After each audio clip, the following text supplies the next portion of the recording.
One of the most exciting ways that you can build a business today is franchises. Now, I have been very vocal in the past that franchises are not a good idea. There are some serious pitfalls to this business model, and I'm going to talk them through with you today. And we're going to talk about one of the most successful franchises right now. I'm not affiliated to it, I'm not an investor in it, but it's massive. And 6 months ago, it did not exist. And let me tell you the story of MrBeast Burgers.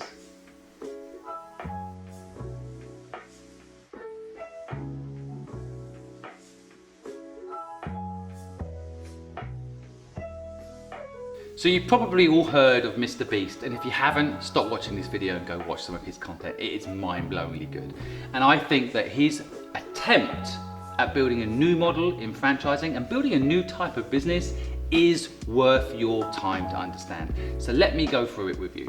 Now, just before I do, I just want to say we just ordered a MrBeast Burger. It should be coming any minute, and we're going to try it. And maybe if you want a MrBeast Burger, I'll buy you one. Just drop us a comment below saying why you deserve a MrBeast Burger, and I'll find a way of buying you one and getting you a burger. Only one person can win. Terms and conditions apply. Now, my team and I have spent quite a lot of time understanding how MrBeast Burgers work, and it's blown all of our minds. I think you're going to find it fascinating to understand how this all works. And I think if you understand how it all works, you might even give yourself the building blocks to build an incredible company. You don't need a business school, just study those that have done it. Let's talk about franchises. Before I get into the MrBeast breakdown, let me just talk through how franchises work. Now, the traditional franchise that you probably all know, the McDonald's model, right? So they have a brand, they have a central marketing system, and you buy into that brand. And as a franchisee, you get to operate McDonald's, you get to operate their store. Now, probably again, if you've watched any of the McDonald's backstories, you'll know that actually McDonald's are really a landowner. They own the property underneath where all the McDonald's sit on top. Then the franchisees own the McDonald's that sit on top. But really, McDonald's is a real estate business, which is quite shocking for some people that don't know that. But that's really where their money comes from. And the burger business, of course, also a big business, but is in fact a different model. It is about, of course, small margins on food that isn't that expensive, and franchisees pay a fee to get access to that brand, to get access to that marketing, to get access to that awareness, and then the franchisees run those stores as mini businesses and make profit. Most of the other franchises, when you drill into them, end up failing. And the reason being is that quite often the brand is where the value is. So in most businesses, you shouldn't build a business, you should build a brand. So the brand has value, but sometimes the individual units as a standalone business do not make money. So another example of kind of almost an anti-franchise is Starbucks. Starbucks own the stores and Starbucks open the stores. And the reason that Starbucks have done that is for quality control, to manage the business. Because quite often when you have a lot of franchises, it sounds good as a business owner to open a franchise, but you can quickly lose control. You can quickly lose control of the brand values, you can quickly lose control of the quality of the product. So franchising is very good if you're a brand owner and you want to expand and you don't want to pay for it, because franchisees will pay you to expand your brand. But at the same time, quality control becomes incredibly difficult. So if you're listening to this and you're thinking, should I become a franchisee or should I have a franchise? Just remember the Starbucks model and the McDonald's model. Try to get to understand the pros and cons of two different strategies. Personally, I prefer to own the brand.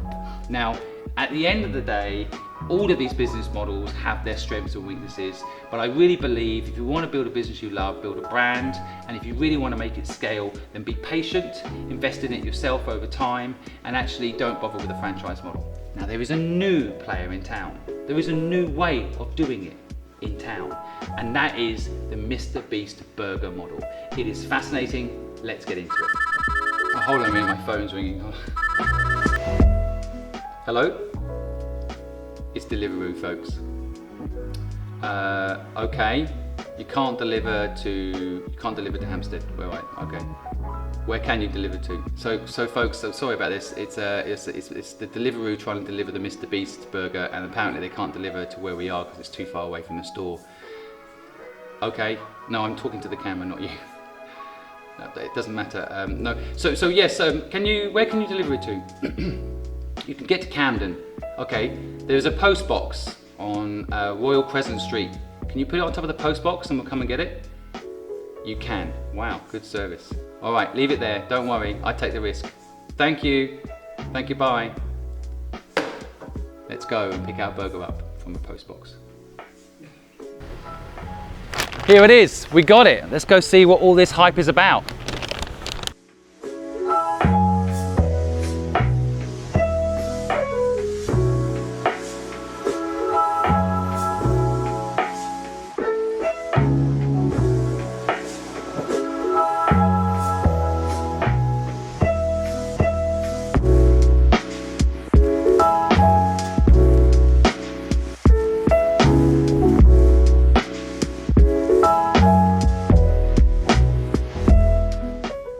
So, how has he done it?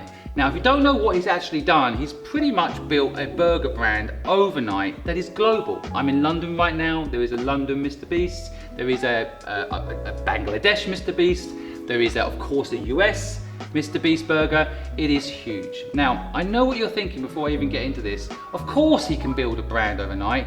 He's got a massive social media following. All he needs to do is a tweet or a YouTube video and bang, he's built a business.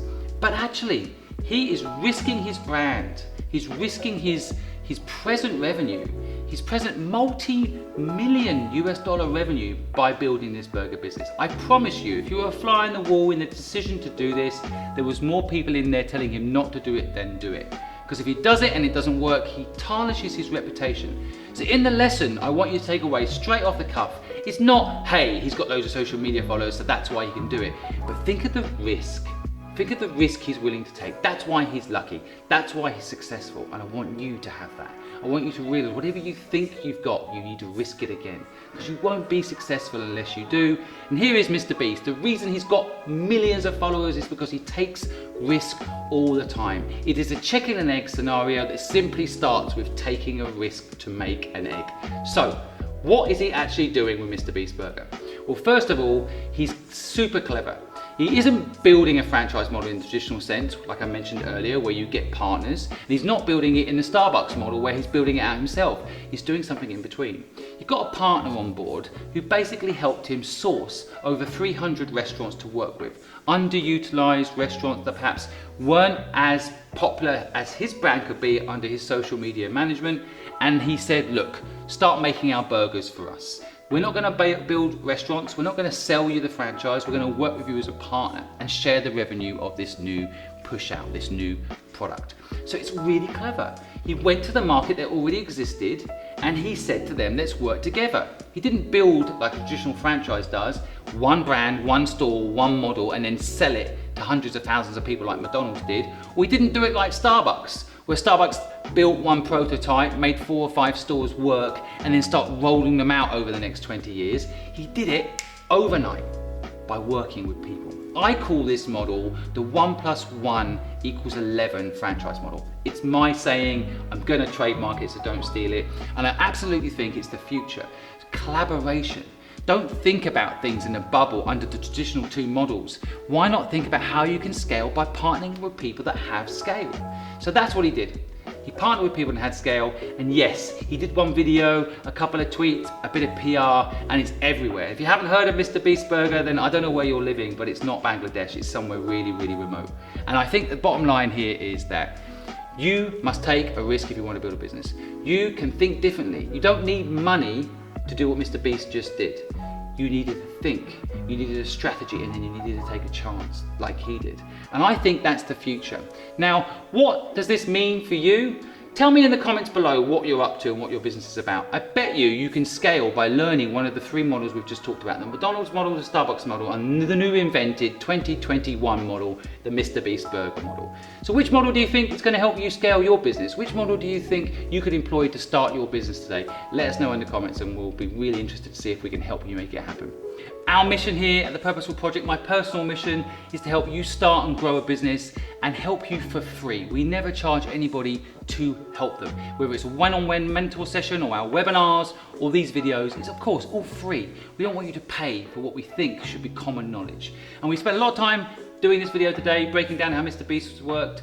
And all I need you to do in return is give us a like if you like the content. Give us a comment if you have a question. Help the algorithm notice us, because we make money to pay for all of this, and such as First Films that are kindly making this video for us. We pay for all this by your subscription, by your likes, by your comments, and then we generate money on our social media channels, and that's how we're able to help entrepreneurs for free. Thank you so much for listening, and we'll see you again. Bye.